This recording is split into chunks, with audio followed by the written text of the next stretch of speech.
and good evening on this Monday night. Welcome to our third University of Dubuque football show with head football coach Stan Zweifel joining us tonight from high atop the Chalmers Field Stadium, overlooking Chalmers Field here in the President's Box from this beautiful facility here on the University of Dubuque campus. We call this our home during home football games for the Spartans and also for Monday night shows. Thanks for tuning in. And we'll have this show on Monday night here this week. Then next week we're off with the Spartans having their bye week, as we'll already be to the bye week next week. And then we'll be in it for the long haul after that. Monday nights after that, starting with, what a date is that? I think that's September 27th, something like that. I'll look it up. But no show next week. And we'll have a show the week after that here, the UD football show with Stan Zweifel. A lot to talk about. We'll talk about the Spartans' second game of the season that's in the books as they play the University of Wisconsin-Platteville here at Chalmers Field on Saturday night. Played another top 25 team, another tough test, and the Spartans came up without a victory, 31-7. The final is Platteville, as good as advertised, and we will talk about the Pioneers and visit about that game. And another outstanding foe awaits the Spartans coming up, and they'll take a long road trip out west, going out to the West Coast, out to Foreston, Oregon, to take on Pacific University. Pacific came here last year, and so it's a home series, and so the Spartans making the return trip, coming up for a game on Saturday night. And we'll have that game for you here on 101.1 The River, so be sure to listen to that. We'll be anxious to hear Coach Zweifel's thoughts on the game on this past Saturday and look ahead to the Spartans' next game against the Pacific Boxers. And also joining us on the program will be assistant coaches Mike Durnan a little bit later, and also Miles Hookstead, assistant coach for head coach Zweifel. So that's all to come here on the UD football show with Stan Zweifel. We'll return with Coach Zweifel right after this on 101.1 The River.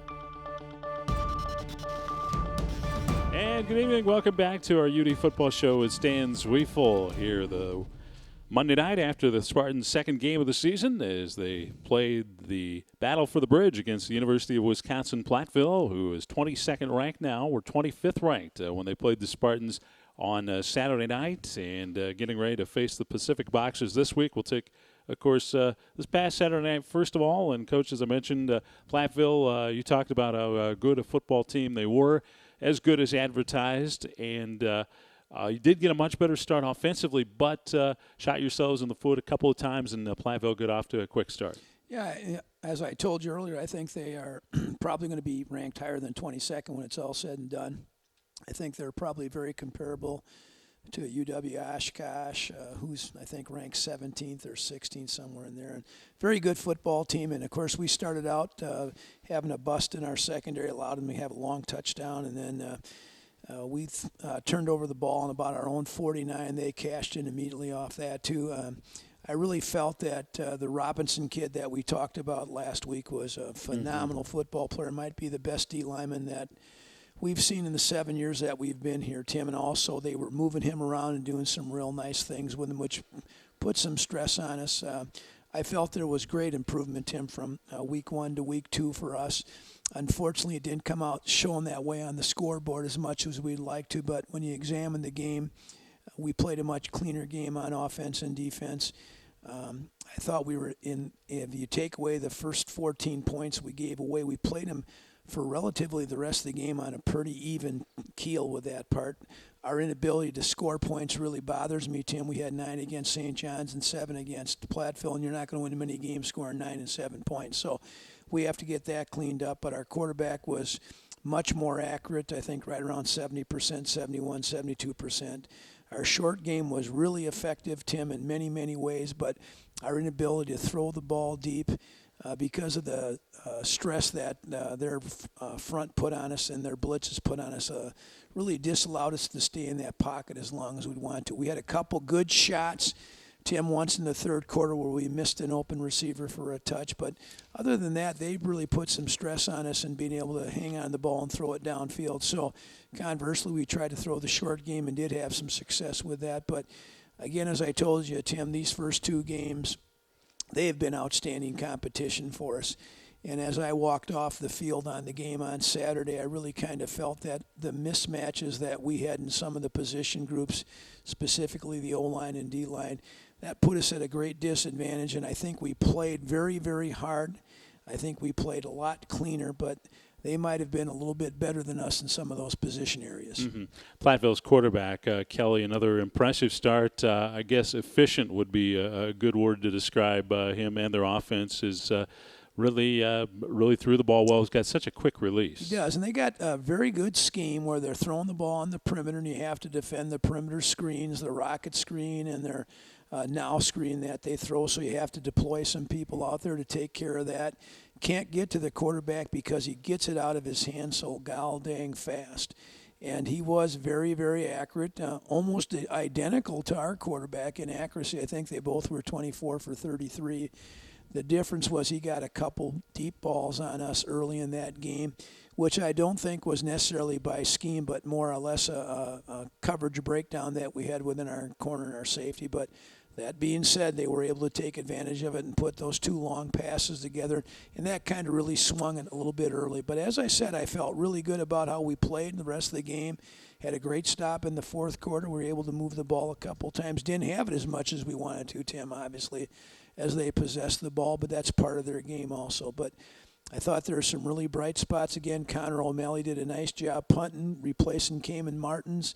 Curtis Prowl only got one opportunity, but he continues to be really good in kicking. And I think there's some really good things we can build off for this next coming week. Your scoring drive was a thing of beauty. It was a nice drive. You were down 3 scores, and you really needed a touchdown at that point to make it a ball game. And it was a very nice drive.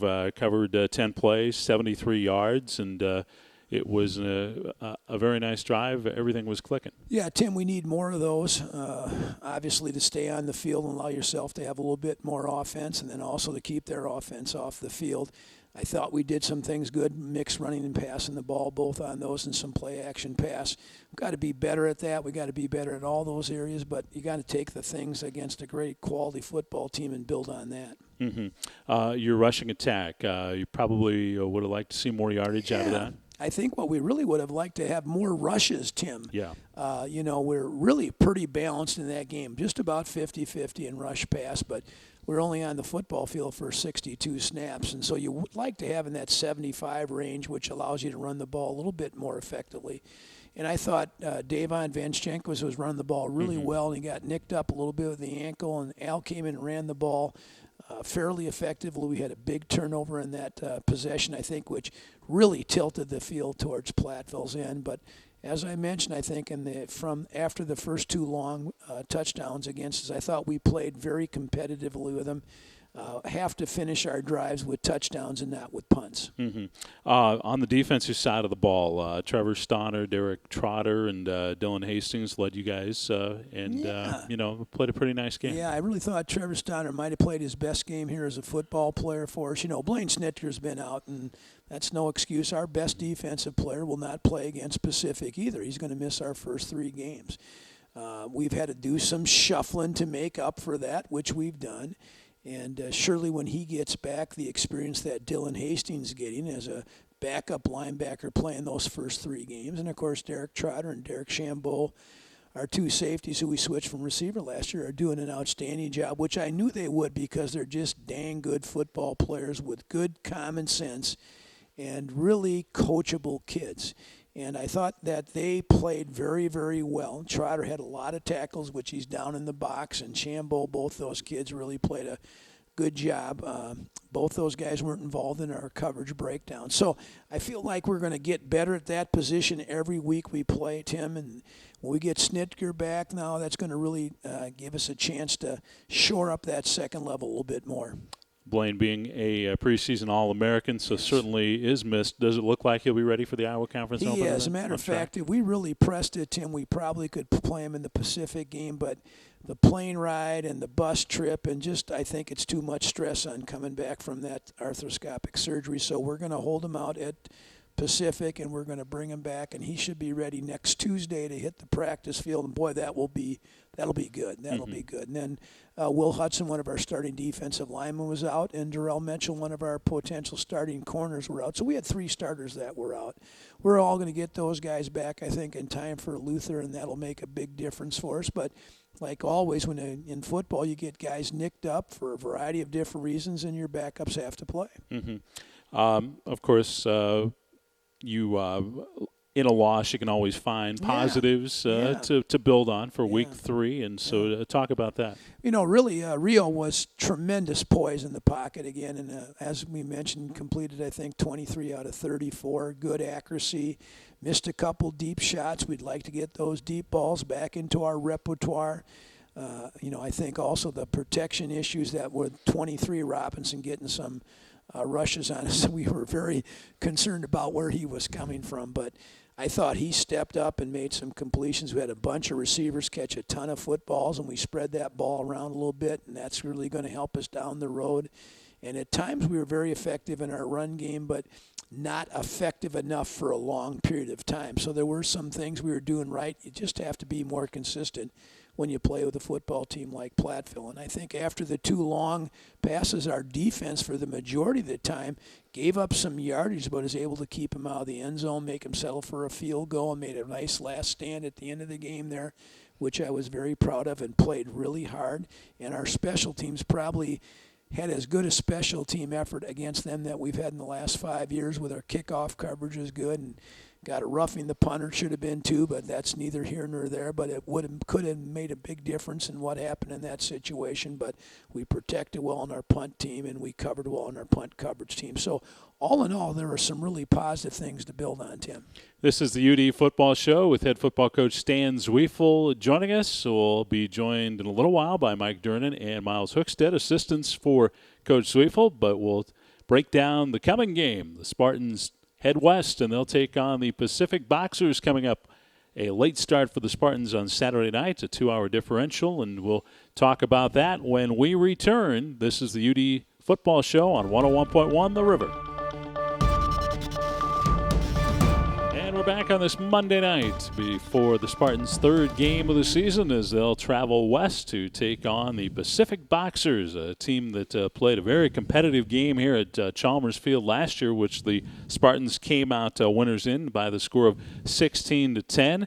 And Coach Zwiefel, Pacific, a team you know a little bit about. Do they have a lot of returning players back from that team that was here in Dubuque last season? They do. They have 5 starters back on defense and 6 on offense. Their quarterback's a very versatile athlete, really quick in the pocket, a threat to run, pull the ball down, got a very strong arm. They graduated their receivers, and on defense they graduated a number of players at a variety of different spots, returned 1 second-level player, 3 of their linebackers are back, and 1 of their defensive linemen. But what I was most impressed about that team last year, Tim, I thought they probably played as physical a brand of football than anybody we played against. Very similar to us, trying to get in 2 back and run the ball a little bit. And Coach Buckley comes from UC Davis, which has got a rich tradition in Division II, and won a couple national championships there, and as a player and as a coach, and has done a really good job bringing back Pacific University's football team in just the last 4 or 5 years. And Forest Grove will be a great place to go visit, beautiful area of the country. They really have an outstanding following in the new football. And, last year after we beat them, they went and won 6 straight in the Northwest Conference. And many people, me included, would say the Northwest Conference is one of the top football teams in Division III. Their only loss after us last year was to Linfield, who got to the quarterfinals and traditionally is just a fantastic Division III football team. Very well-coached football team, play very, very hard. It's going to be a fun game for us. I think the trip in itself is going to be a great experience for us. And it'll be another team that's pretty darn good that we'll be playing. So hopefully we can make some more improvement from Game 2 to Game 3, put ourselves in a position that we're ready to start building on and get ready for our conference schedule. It's a later start. It's on a Saturday night. Is there anything you're doing differently this week preparation-wise, and talk about what your itinerary is, that kind of thing, as you get ready to go out to Oregon? I'm not sure I want to tell you our itinerary, Tim, because it's going to be a tough one. We leave at 3 a.m. on Friday morning to catch a bus at Midway in Chicago, get out at Midway about 8:30 a.m., get out to Oregon sometime around 9:30, 10 o'clock, checking in the hotel, practice at 2:30, and then we'll let our kids have a real long Saturday morning sleep. Get them up, do some meetings, and go down to Forest and play the football game, and then come back, spend the night in Oregon on Saturday night, and take off Sunday afternoon. So I don't think it'll be hard to acclimate playing the game. I think it's going to be tough on Monday for recovery. And, of course, we have a bye week after our game with Pacific, so that's going to be good. We'll get back late Sunday evening or early Monday morning, somewhere between 11 and 1, and then we'll give the kids off Monday and have meetings on Tuesday, have a very light practice on Wednesday, Thursday, and Friday because we got Luther who runs the Wishbone, which is very unique and different, so we'll get some extra preparation for them, and we'll take some time off and get some guys who are nicked up a little bit healed, so we won't practice excessively next week. But then we'll come back with an extra day of preparation for Luther on that Monday. So I think it'll fit into our schedule well. I think it's going to be an exciting time for some of our kids. I think there are probably 16 or 17 kids who have never flown before, so that's always a nice experience for them. At least you hope. Yes. Yes, I would relay a story, but it would take too long to tell you. But that part will really be good. And then, of course, just getting to play another intersectional game against a quality Division III program is really good. Pacific won their opener.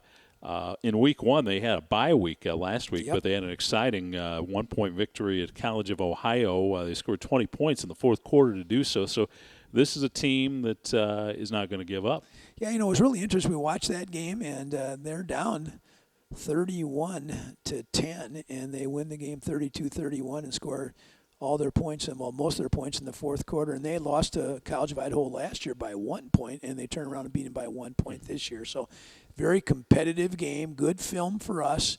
College of Idaho is similar to us in some ways and not in others, but just nice to see that kind of pressure situation. And Pacific is a good team, and their quarterback played extremely well in the second half.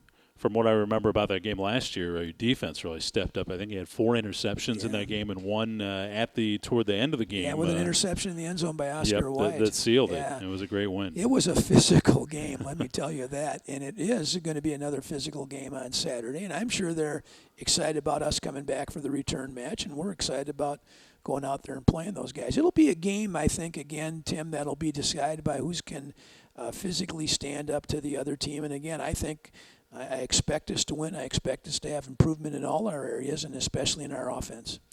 Stay tuned to the River and social media with the University of Dubuque because we're checking when the start time actually is for that game. It might be 9 o'clock Dubuque time. That's what's on their schedule. Right. But you say it might be an 8 o'clock start time. Yeah, which we'll surely we'll get that see. out. Yeah, Yep. Like any time when you have intersectional games in a different time zone, sometimes that doesn't get communicated as well as you want. But we'll figure that out and get that out to the people, and they can check on our website and our social media. We'll get it out on Facebook and Twitter about what time the start is. Yep, and we'll have it here on the River too, 101.1. And as I said, you can listen to the ball game, so listen for broadcast time here on 101.1 The River. Stan, we're going to let you go here for this Monday night. Have a safe trip out there to Forest in Oregon, and good luck to the Spartans in getting that first win before the Iowa Conference gets underway. Thanks so much for having me, Tim. All right, Stan Zweifel, head football coach of the University of Dubuque. We're going to be back, and we're going to hear from assistant coaches Miles Hookstead and Mike Durnan when we return. This is the UD Football Show with Stan Zweifel. Back after this on 101.1 The River.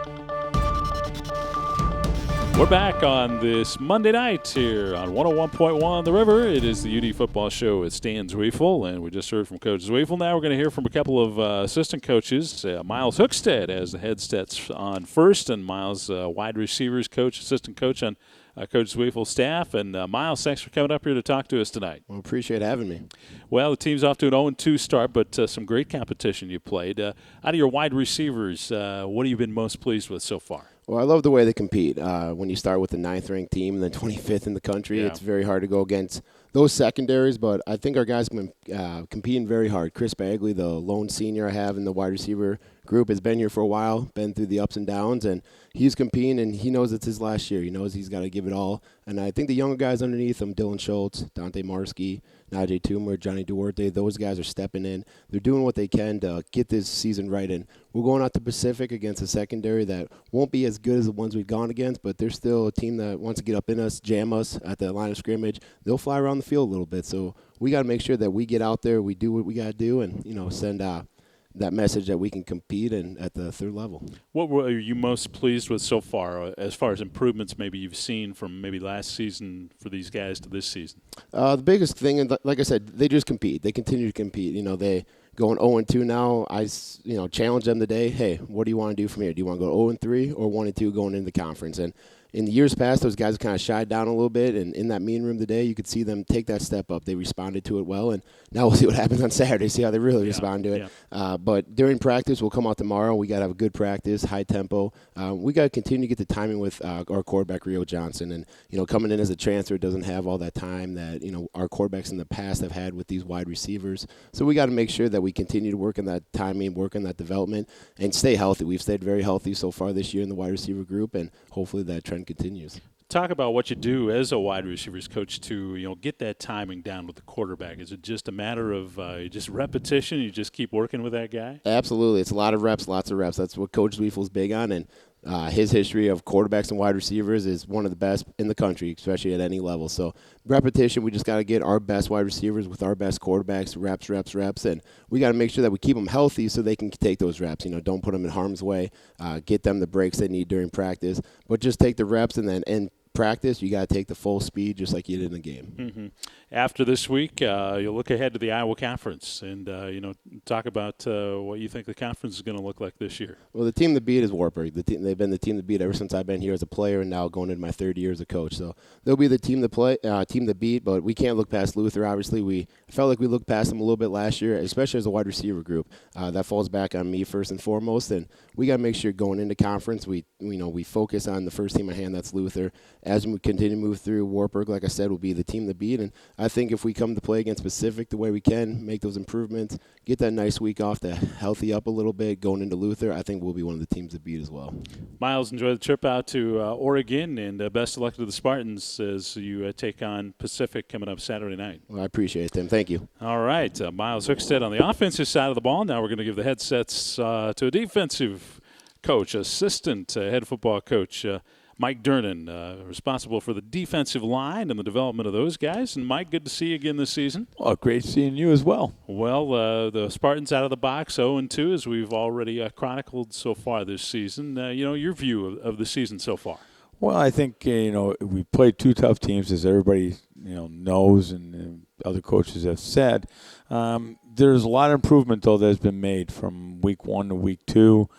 We see some things just within our defense right now that we really like. I think our guys are flying around to the football. Our pursuit to the football is something we really emphasized this year, and that has definitely been a strong point. And, we talked to our guys about improving, a couple plays each.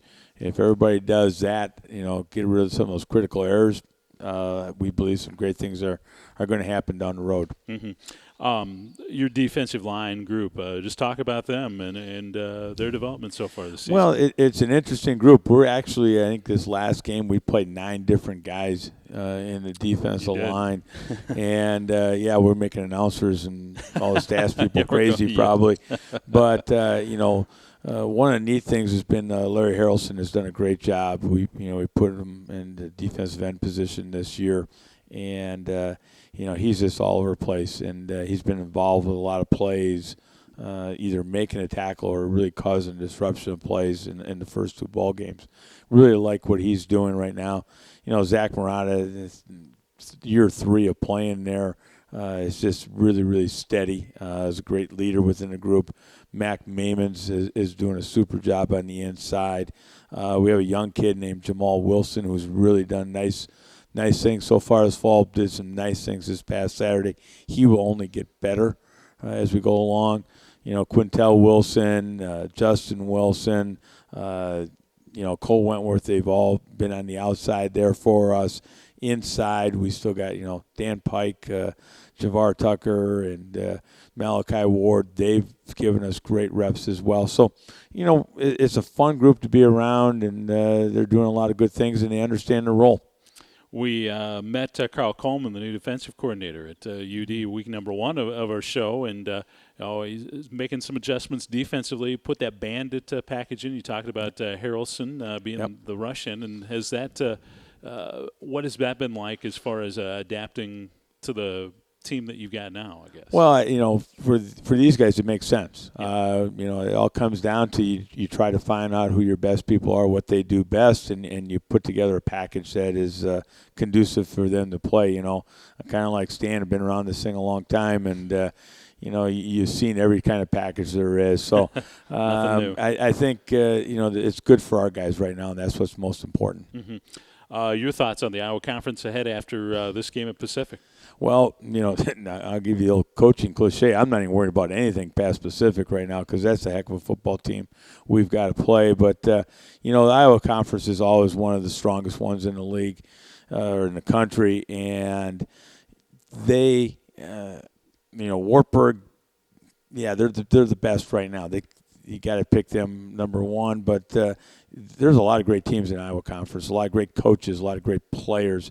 And it's a great, great football league for small college football. Mm-hmm. Well, let's talk about the immediate then before we let you go. Pacific, that's the one you're focused on. And defensively, what kind of a challenge has their offense been to prepare for? Well, as you break them down, they run a lot of different formations, a lot of different personnel groups. So we've got to really be on our toes in terms of who's on the field and what they plan to do out of those different packages. Their quarterback, Warner Shaw, is excellent. Great arm, great mobility. He's been around that program now for, he's a senior and he understands what's going on. So that, he's just a top-notch quarterback. They got a bunch of wide receivers. I think right now their best one, from the first week is a kid named Nathan Suimatsu, who is also their punter, great athlete, and can do a lot of different things. They got an excellent running back, Bronson Barreto, who actually, him and Warner Shaw have played, this is year 8 together. They played 4 years of high school football together, now 4 years of college football. So they've got a rhythm between them as well. So that's they're a challenge that way, and they got a very physical offensive line, and they're very similar to our offense, and show a lot of different sets and run right at you. Mike, thanks for coming up here and being a part of the show this evening. Best of luck to the Spartans, and have a great trip out west. We will. Thank you very much. All right, Mike Durnan joining us after Miles Hookstead did here on our UD football show. That's going to wrap it up. That's all the time we got for this week's show. Thanks for tuning in. We won't be here next week for a Stan Zweifel show, but we'll return in a couple of weeks. The Spartans have their bye week, and, of course, listen in on Saturday night as the Spartans take on the Pacific Boxers, and they'll be in Forest Grove, Oregon. I think I said Foreston earlier in the program, so it is officially Forest Grove, Oregon, where they'll be playing coming up on Saturday night. So thanks for tuning in to our program this evening. I'm Tim Larry for the UD Football Show on 101.1 The River.